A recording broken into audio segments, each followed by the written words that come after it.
pour les titres. Mesdames, Messieurs, bonsoir. Les lampions se sont éteints ce soir même sur la 26e édition de l'EID, espace d'interpellation démocratique.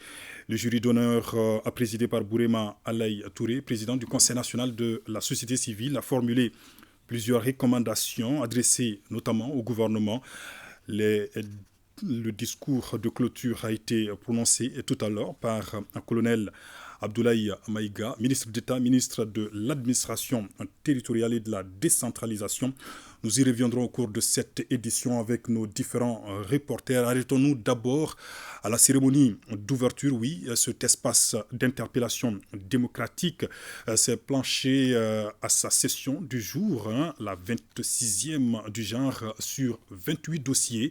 Ces dossiers vont du foncier à l'exécution du droit pour la régulation de la situation administrative de certains interpellateurs. Pour le secrétaire permanent de l'EID, les choses évoluent positivement. Des solutions s'annoncent pour plusieurs préoccupations. Voyons tout cela avec Souleymane Kenza Sidibé. L'espace d'interpellation démocratique EID est un forum de dialogue, d'échange, de compréhension, un lieu où l'on donne la possibilité aux citoyens lésés dans ses droits de réparer les torts, les abus, les lenteurs ou l'idée administrative ou la non-exécution de certaines décisions. L'EID, en sa 26e session, enregistre 28 dossiers pour cette année. Les sujets vont du foncier, de la régularisation administrative et des réparations des droits. Il s'agit entre autres du collectif des 14 victimes de l'implantation des lignes haute tension Mali-Côte d'Ivoire du SEC de Sikasso. Le traitement du dossier est en cours et en très bonne voie, tout comme le dossier de Mme Diara Oumou Terena, chargée de nettoyage au CESCOM des Cailles Plateau. On doit à la bonne dame plusieurs arrêts de salaire. L'EID s'est enrichi ces 3 dernières années avec l'implication de tous les ministères pour sa bonne gestion. Du coup, la gestion des dossiers s'en trouve facilitée. Mieux, des plaintes sont réglées même à l'avance. Il y a une commission préparatoire qui se transforme en commission de dépouillement. Et cette commission, dans la salle, a eu à recevoir 7 dossiers satisfaits. Et sur les 7, un dossier a même été payé dans la salle.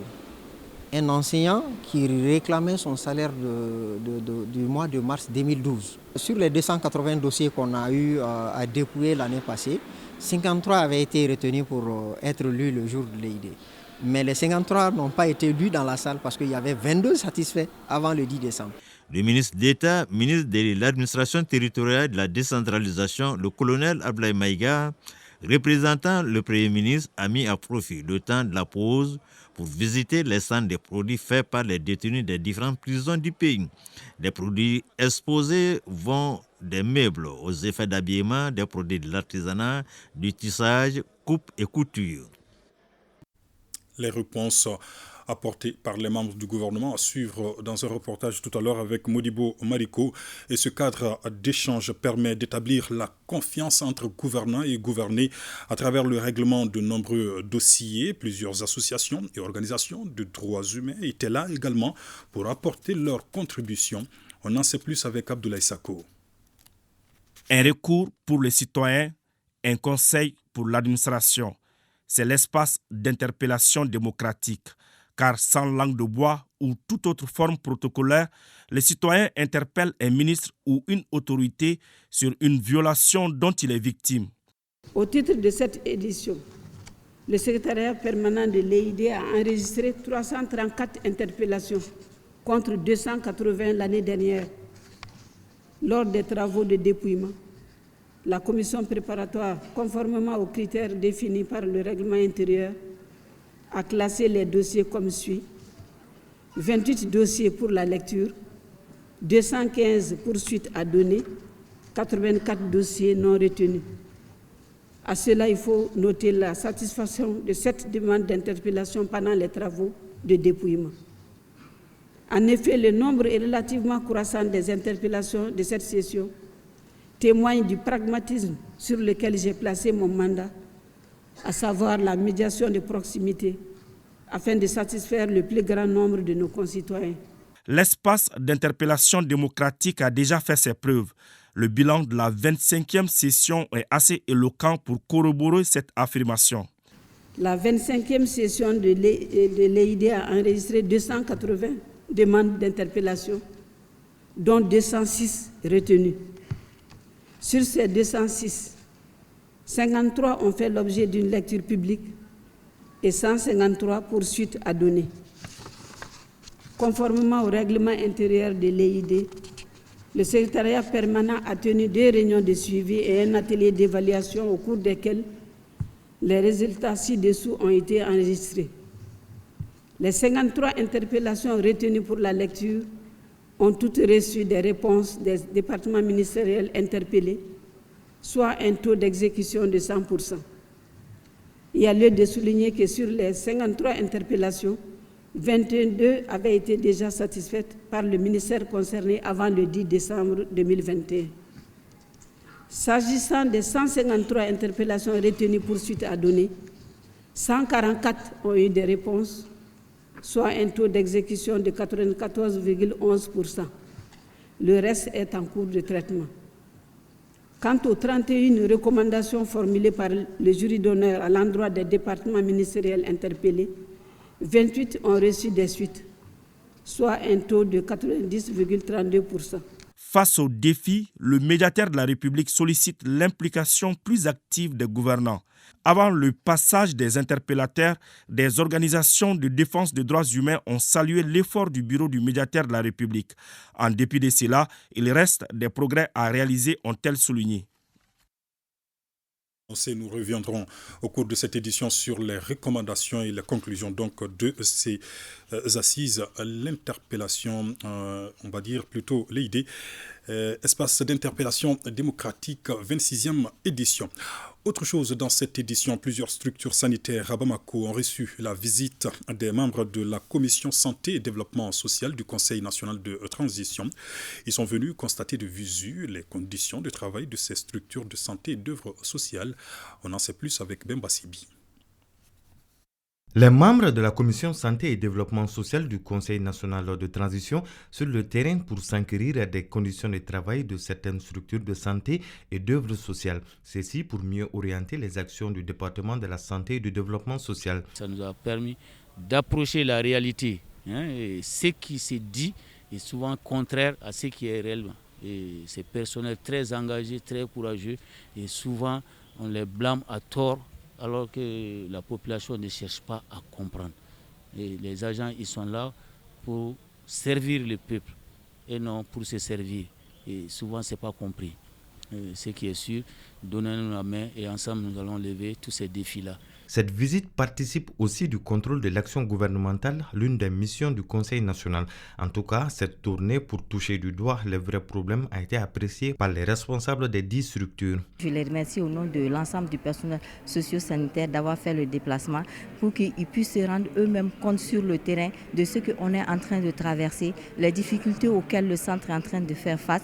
Et ils ont pris des notes et on espère que nous allons avoir de bons répondants.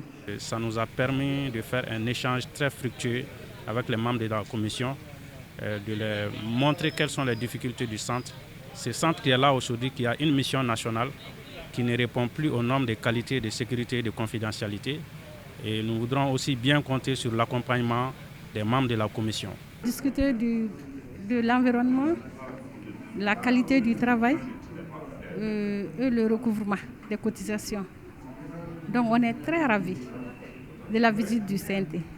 Du centre de santé de la commune 2 au centre de vaccination de Bamako, en passant par le centre national de transfusion sanguine, les membres de la commission santé et développement du Conseil national de transition ont apprécié l'énorme travail abattu par les hommes et femmes qui animent ces structures. Ils ont également noté les difficultés qui vont être remontées à qui de droit.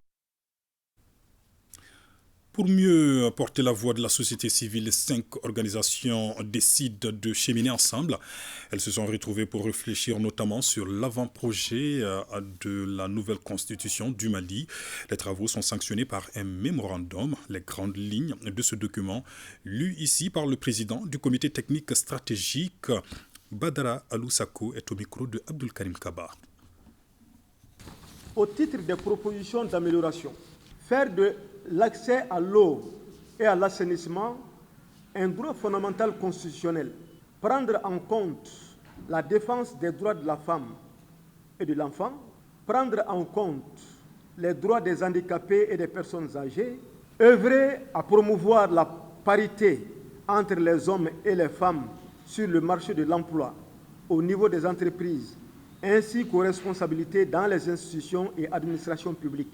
Le mariage est l'union entre l'homme et la femme. Procéder à un équilibre des pouvoirs par rapport au pouvoir du président de la République.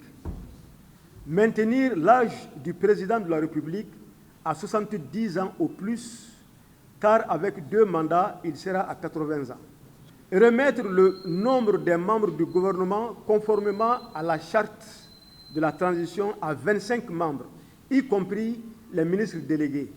Mettre en exergue la société civile comme structure de veille et de contrôle citoyen de l'action publique.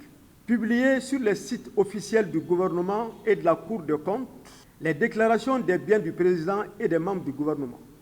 Introduire un système de pétition au sein de la population. Exemple, 1 million d'électeurs inscrits sur la liste peuvent enclencher le processus de destitution. Rencontre sur la stratégie nationale de sécurité routière 2021-2030 et son plan d'action.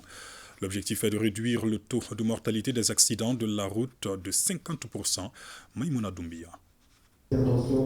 L'insécurité routière qui affecte toutes les couches sociales a pris ces dernières années des proportions inquiétantes. Elle est devenue une préoccupation majeure aussi bien pour les usagers du transport routier que pour les pouvoirs publics en charge de la gestion de la sécurité routière. Ainsi, cette feuille de route mettra en exergue la gestion de la sécurité routière dans le cadre institutionnel et réglementaire. Une sensibilisation sur le comportement des usagers et la pratique de la vitesse excessive ainsi que les soins post-accident et le financement de la sécurité. Je pense que la stratégie est tout à fait pertinente et j'insisterai juste sur une chose, c'est le port des casques. Comme je disais à Madame la ministre plus tôt dans la journée, maintenant je suis content de voir qu'à Bamako on voit des vendeurs de casques un peu partout le long des routes, mais je ne vois pas les casques sur les têtes encore. Donc il faut vraiment penser, et c'est à tout le monde de le faire. Les statistiques révèlent que près de 3 personnes perdent la vie chaque jour suite aux accidents de la circulation routière au Mali. 25 autres personnes souffrent quotidiennement de blessures consécutives aux accidents de la route, dont la plupart traînent les séquelles durant toute leur existence, selon le ministre du Transport et des Infrastructures. Il est fixé à mi-parcours un objectif intermédiaire qui est de réduire à une proportion de moins de 18,5 tués pour 100 000 habitants à l'horizon 2025, soit une réduction de 25%. Je signale que la stratégie nationale de sécurité routière du Mali repose sur une approche du système sûr, en concordance avec les lignes directrices du Fonds mondial et la sécurité routière de la Banque mondiale et les bonnes pratiques internationales adaptées au contexte du pays. Rappelons que cet atelier est entièrement financé par la Banque mondiale qui a assuré la mobilisation d'experts internationaux en appui au personnel national de l'administration publique et du secteur privé.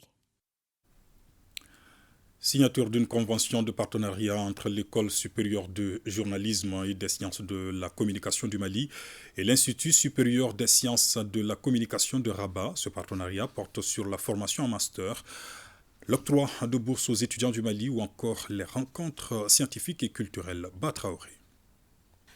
Partenariat formellement établi entre l'École supérieure du journalisme et des sciences de la communication et SGSC du Mali et l'ISTIC, Institut supérieur de l'information et de la communication de Rabat. La convention qui les lie désormais porte sur plusieurs volets. Les deux écoles veulent créer les conditions favorables pour le développement de tous les programmes jugés d'intérêt mutuel. Il est question ici d'assurer les bases d'une coopération multiforme et pluridisciplinaire devant permettre à l'École supérieure de journalisme et des sciences de la communication et l'Institut supérieur de l'information et de la communication de Rabat d'initier des filières de formation en master et y faire conjointement intervenir nos professeurs et nos étudiants. Le cycle de Rabat a plus de 50 années d'expérience selon son directeur général. Un parcours qui lui permet d'offrir à la jeune école de journalisme du Mali plusieurs avantages. L'ISIC offre 2 places en master chaque année pour les lauréats de l'école supérieure de journalisme et des sciences de la communication. Ces 2 étudiants auront à intégrer l'un des principaux masters de l'Institut supérieur de l'information et de la communication. Nous travaillons sur la refonte pédagogique de la formation ici à l'École supérieure de journalisme. L'ambassade du Royaume du Maroc au Mali rassure les 2 écoles de son soutien pour la réussite de ces partenariats. Cette vision est partagée par le représentant du ministre en charge de l'enseignement supérieur. Je salue ici le travail de l'école de journalisme qui va certainement contribuer à améliorer le visage de la presse malienne et des acteurs ou des professionnels de la communication, mais aussi et surtout saluer ce partenariat qui est noué aujourd'hui avec un établissement, mais profiter de l'occasion pour saluer beaucoup plus le Royaume du Maroc à travers son ambassade, qui est un partenaire stratégique de l'enseignement supérieur, mais surtout de l'éducation du Mali. La convention des partenariats ainsi signée est valable pour 3 années et renouvelable selon les 2 parties. Inauguration du nouveau siège de la communauté sunnite du Mali. L'événement a mobilisé autour de 2 membres du gouvernement, des ambassadeurs et plusieurs autres invités venus de la sous-région. Reportage Souleymane Sidibé. La communauté des sunnites du Mali a désormais son siège. Un bâtiment composé d'une mosquée, des salles de conférences, des magasins et des bureaux. La nouvelle infrastructure située à Missabougou sur la route de Irimadjo est l'œuvre de tous les sunnites du Mali, avec à leur tête Youba Yara, le nouveau président. Le coordinateur général des sunnites du Mali, Imam Mahmoud Diko, appelle les musulmans à l'unité et les Maliens à l'union sacrée. Je suis très heureux. Nous l'avons placé sous le signe de la solidarité, de l'unité retrouvée. Notre pays aujourd'hui a besoin qu'on se donne la main, qu'on se serre les coudes et qu'on terre tout ce qu'on a comme rancœur, comme autre chose.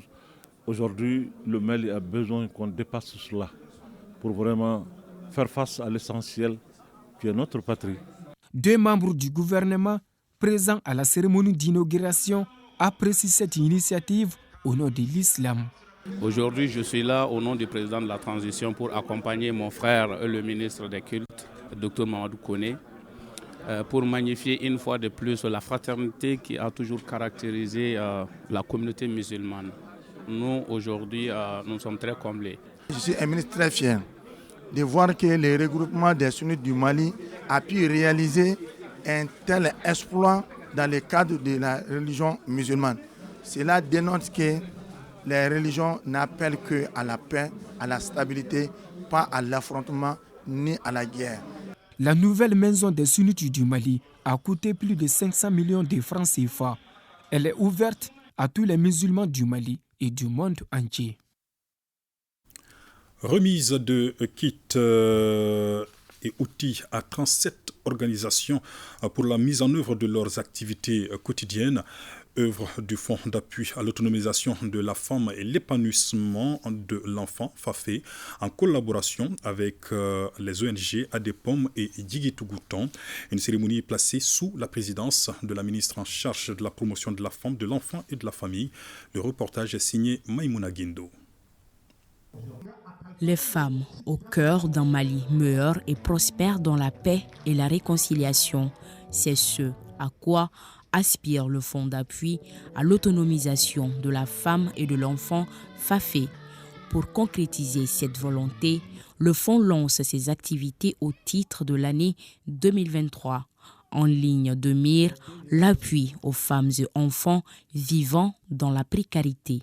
Cette activité s'inscrit dans le cadre du partenariat entre la cellule technique du FAFE et les ONG Adepop et Yigitugouton, dans le but de rationaliser les actions d'insertion socio-économique des femmes et l'épanouissement des enfants. Pour joindre l'acte à la parole, le FAFE et ses partenaires, notamment l'ONG Adepom et l'association Djigitougoton, remettent des matériels et équipements made in Mali aux groupements féminins.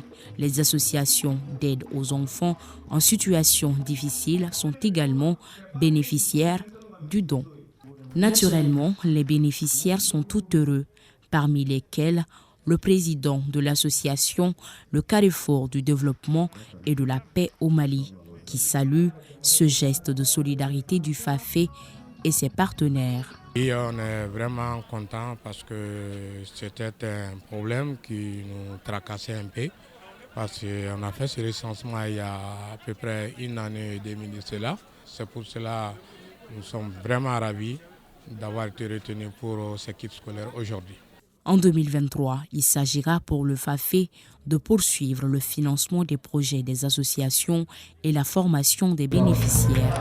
La finalité étant de faire du fonds un meilleur outil d'autonomisation des femmes. Récurrence de litiges fonciers et cohabitation difficile entre industriels minières et populations locales dans le Mandé. Le gouverneur de la région de Koulikoro en visite dans la zone sensibilise les populations. En ces termes, les ressources minières ne doivent pas être source de conflits ni de division. Nos envoyés spéciaux à Kangaba, Boubacar Sissoko et Salif Maïga.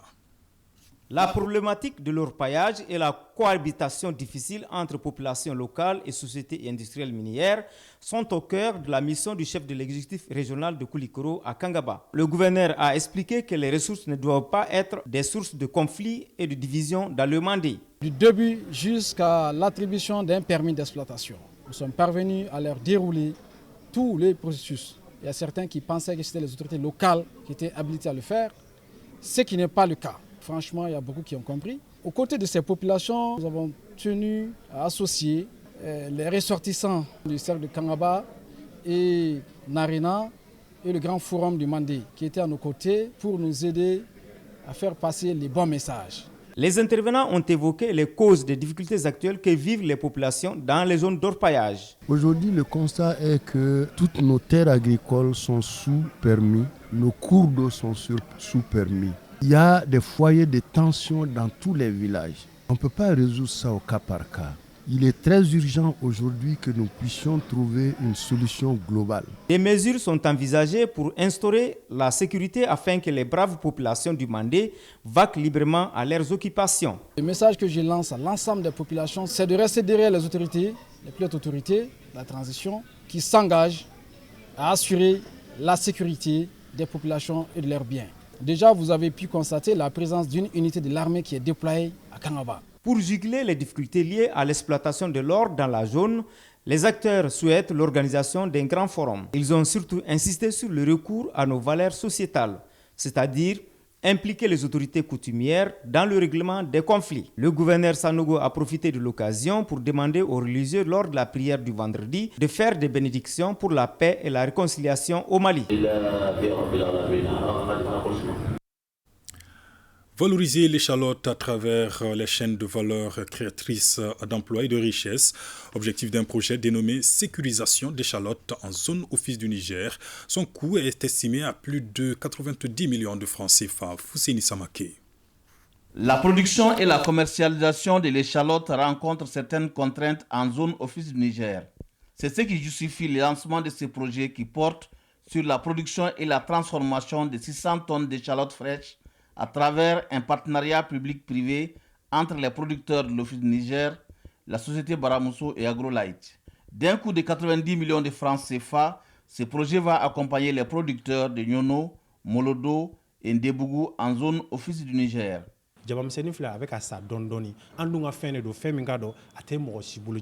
Cette qualité d'échalote se trouve seulement au Mali. Nous allons organiser les producteurs en leur donnant des semences, des intrants et les encadrer avec l'appui de l'Office du Niger. Cela permettra leur transformation au profit des consommateurs. Ce projet pilote porte sur la création de 300 emplois directs et 1000 emplois indirects, facilitation de l'accès aux intrants et crédits pour les producteurs, promotion de l'agriculture contractuelle, Et enfin, valorisation de la filière échalote. Le projet de sécurisation des chaînes d'approvisionnement d'échalotes s'inscrit en droite ligne dans la politique de l'augmentation des revenus des producteurs agricoles.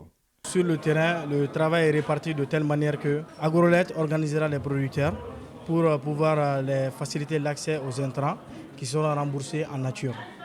Donc ça sera sous forme de préfinancement et à travers une transaction liée. La cérémonie de lancement de ce projet a regroupé les représentants de l'Office du Niger, des organisations paysannes, des sociétés partenaires et autorités régionales de Ségou. Partons à Diogar, dans le cercle de Kati, où les femmes s'organisent en coopérative pour mener des activités génératrices de revenus. Elles sont soutenues par la mairie. Ibrahim Kaoukonate et Moulay Sidibé nous en disent plus. Organiser les femmes de Diogar en coopérative afin de faciliter l'écoulement et la transformation de leurs produits maraîchers, c'est tout le sens de l'initiative du maire de la commune rurale de Diogar.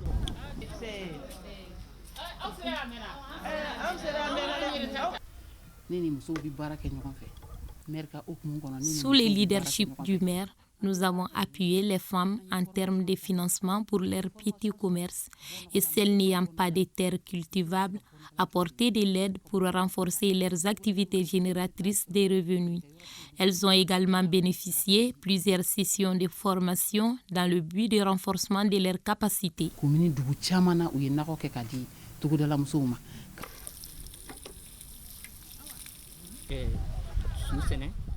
Je cultive uniquement les choux-pommes. C'est très bénéfique pour moi. Ça me permet de faire face à beaucoup de dépenses familiales. Grâce à la mairie, nous nous sommes retrouvés. Auparavant, chacune d'entre nous évoluait de son côté. L'appui de la mairie et ses partenaires m'ont permis de diversifier mes activités. Mon chiffre d'affaires a augmenté, ma production aussi.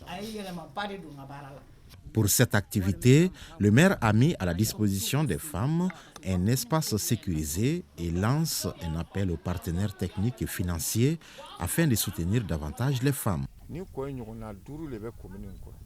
Les femmes constituent le plus grand nombre de la population. Elles sont également le moteur du changement. J'ai pris l'initiative de les réunir au sein des groupements et ensuite des coopératives pour chercher des partenaires pour leur formation et l'installation des fourrages. Ces activités génératrices vont contribuer à l'amélioration des conditions de vie des femmes et au maintien des enfants à l'école. Avec l'appui de la mairie et ADEC, j'ai acheté beaucoup de marchandises. Du coup, j'ai vu développer mon petit commerce. Je souhaite rembourser aussitôt pour que d'autres aussi en bénéficient.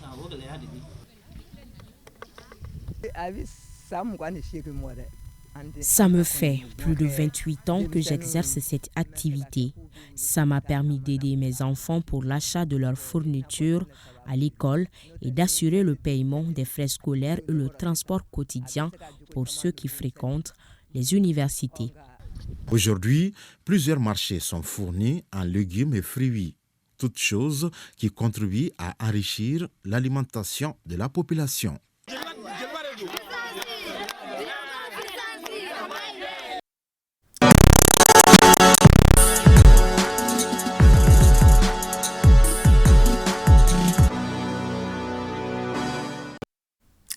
Grand format de ce journal, les projecteurs sur la campagne agricole dans la région de Tombouctou, une région qui enregistre chaque année plus de 400 000 tonnes de riz contre 15 000 tonnes de blé.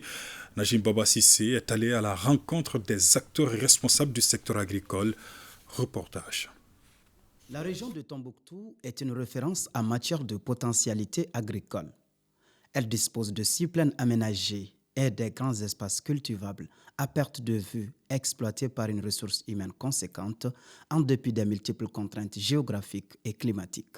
Ici, on note 4 systèmes de culture pour le riz. Idrissa Alpha est le directeur régional de l'agriculture de Tombouctou, également producteur.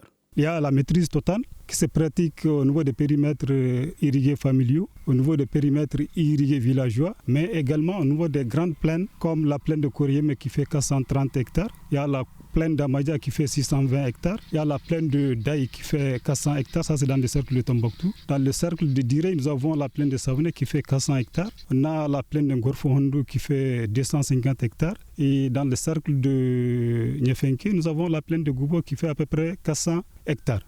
Donc, parmi tous ces systèmes de culture, la maîtrise totale représente plus de 85% du potentiel en matière de production. Ces plaines maintiennent l'autosuffisance alimentaire de la région, au-delà celle d'une partie du pays.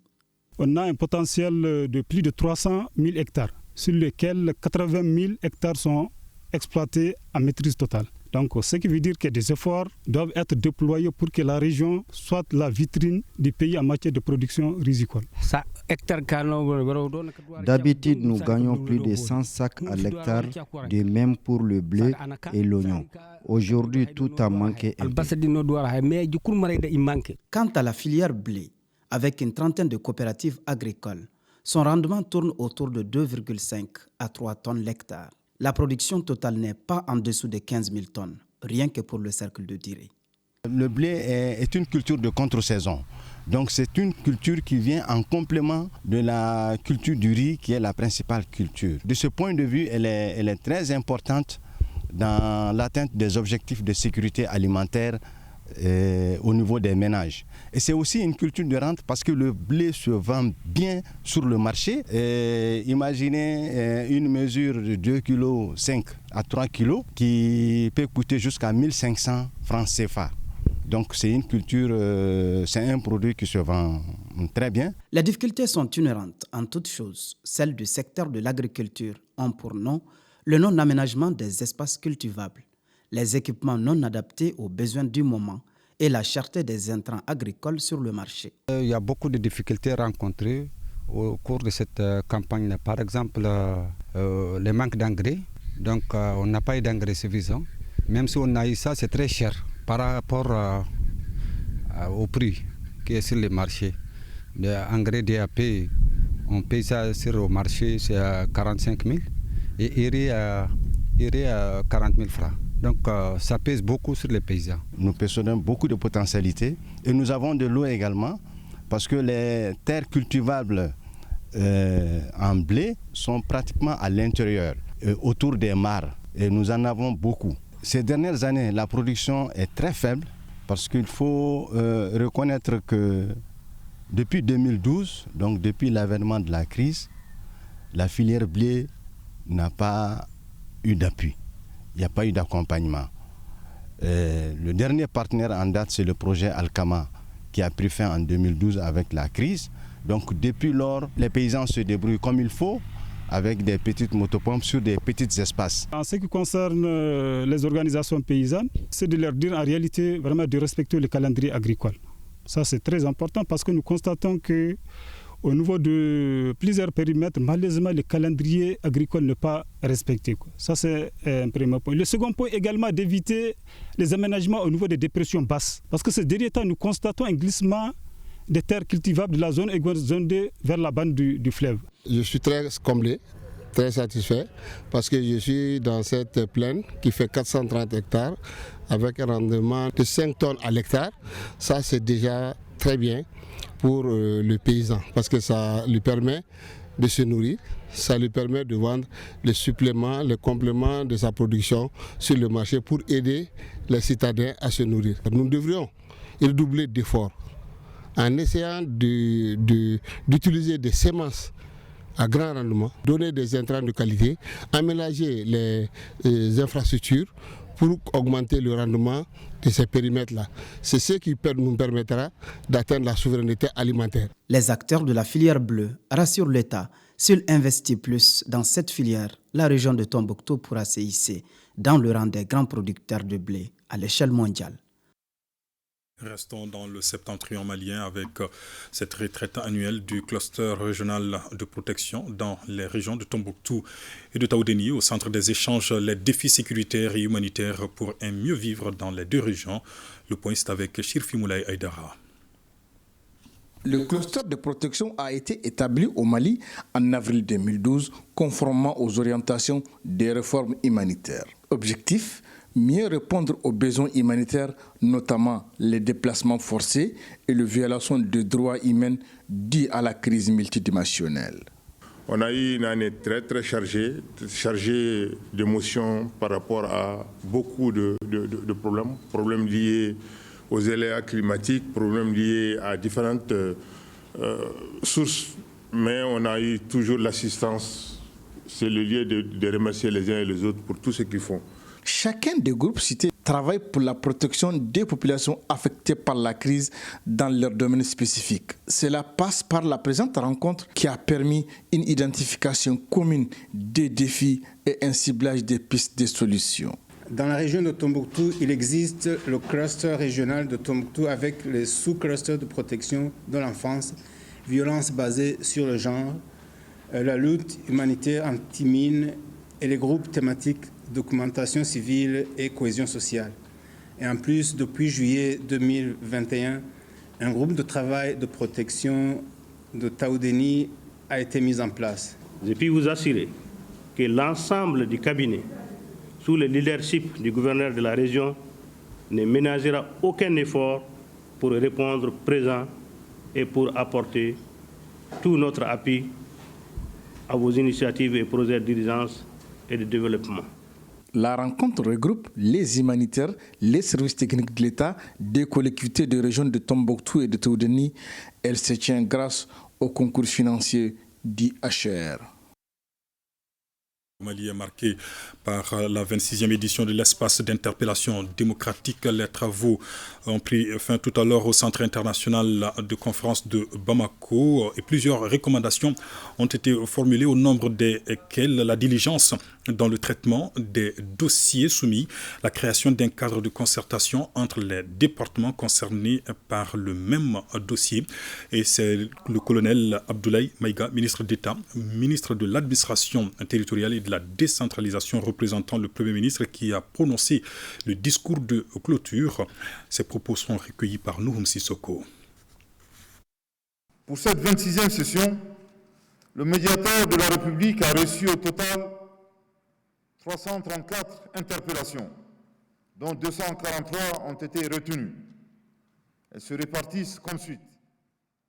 28 interpellations pour être lues, 215 interpellations pour suite à donner, et enfin 84 interpellations non retenues. À cela, il faut ajouter la satisfaction de cette interpellation pendant les travaux de dépouillement, ce qui dénote de l'engagement et de la disponibilité des départements ministériels pour la protection et la consolidation de l'état de droit et de la bonne gouvernance dans notre pays. L'enjeu est considérable puisqu'il s'agit de conforter davantage la puissance publique et de renforcer l'autorité de l'État d'une part et de restaurer la confiance entre l'État et la population d'autre part, par une bonne gouvernance basée sur des principes d'équité, d'égalité et de justice. Au terme de cette journée riche en échanges, je vous donne l'assurance que les recommandations issues des travaux de cette session de l'EID seront traitées dans la limite des moyens et des ressources disponibles avec diligence par le gouvernement. C'est aussi le lieu pour moi de réitérer la gratitude de son Excellence, Monsieur le Président de la Transition, chef de l'État, son Excellence le colonel Assimi Goïta, de son Excellence le Dr Choguel Kokala Maïga, Premier ministre, chef du gouvernement, de l'ensemble du gouvernement, à tous les participants à cette 26e session de l'espace d'interpellation démocratique. Et voyons à présent les différentes réponses apportées aux différentes interpellations par les ministres concernés. C'est un reportage signé Modibo Mariko. Face aux préoccupations brûlantes des citoyens, les réponses des membres du gouvernement semblaient on ne peut plus pragmatiques au cours de cette édition de l'EID, l'espace d'interpellation démocratique. Des réponses à la hauteur des attentes, comme ce fut le cas de la dame d'Écaille, nettoyeuse de son état. Le CESCOM, employeur de Mme Diarra, est condamné à lui payer les arriérés de salaire estimés à 140 000 francs CFA et les différentiels évalués à 1 500 000 francs CFA. Considérant l'existence d'une décision de justice du tribunal du travail, ensuite il est certain que Mme Diarra, et nous le reconnaissons, n'est pas responsable des dysfonctionnements de l'association de santé communautaire. Également, et en toute franchise, nous ne pensons pas que le paiement d'un montant total d'1 640 000 francs CFA soit au-dessus des capacités financières de la commune urbaine de Caille. En application de la vision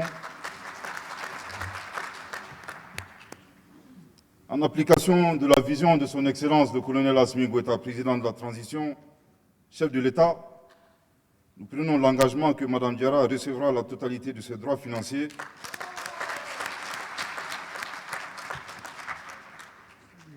le lundi au plus tard à midi. Une autre interpellatrice heureuse ce jour, Mme Alimatou Niang, vendeuse à PMI Mali, et M. Gouassou Diarra, victime de la non prise en compte de sa situation lors de la liquidation de la régie des chemins de fer du Mali. J'ai suggéré au ministre de l'économie et des finances la prise en charge à titre exceptionnel de ses droits dans le volet social de la liquidation de la régie du chemin de fer du Mali. Il convient alors de conclure ici que le processus de règlement de la créance de l'interpellateur est en cours au niveau du ministère de l'économie et des finances. Dans cette série d'interpellations, on note aussi que les communautés ne sont pas demeurées en reste. Le ministre de la Santé et du Développement social a de ces faits reçu une plainte du collectif des usagers de l'hôpital Nianankoro Fomba de Ségou sur l'accès aux services de santé dans cet hôpital. Les problèmes sont bien réels et ils trouveront leur solution dans la nouvelle politique de création des hôpitaux du district, entre autres. Le gouvernement est dans la dynamique de créer de véritables hôpitaux de district. Donc, le premier hôpital de district du Mali a été inauguré à la commune 4 du district de Bamako. Les travaux sont en cours pour l'hôpital de district de Bougouni et l'hôpital de district de Nioro du Sahel. Également, les dispositions sont en cours pour celui de Bla qui va désengorger l'hôpital de Ségou. Et concernant Farako aussi, les travaux sont beaucoup évolués. Nous sommes au niveau des équipements. Donc, c'est pour vous dire que des actions sont en cours pour désengorger toutes nos structures.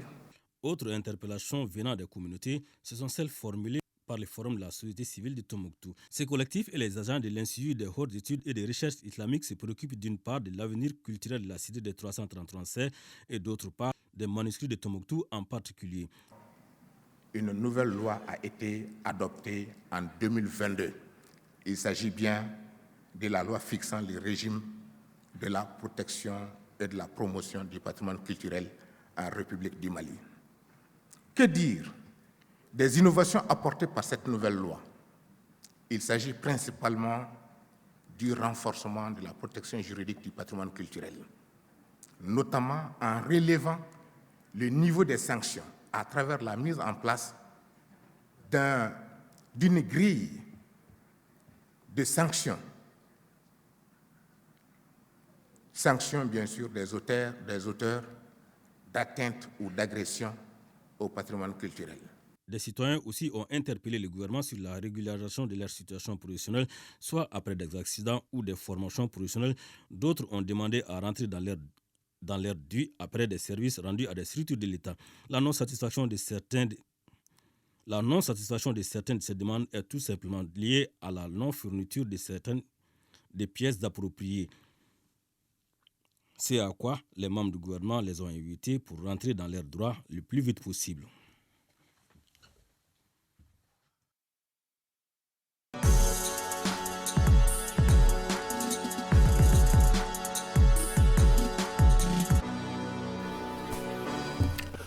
Les sports dans cette édition avec Seragatou Sissé qui vient de me joindre en plateau. Bonsoir Seragatou. Oui, bonsoir Ibrahima Traoré, bonsoir à tous. Le Maroc se hisse en demi-finale de la Coupe du Monde.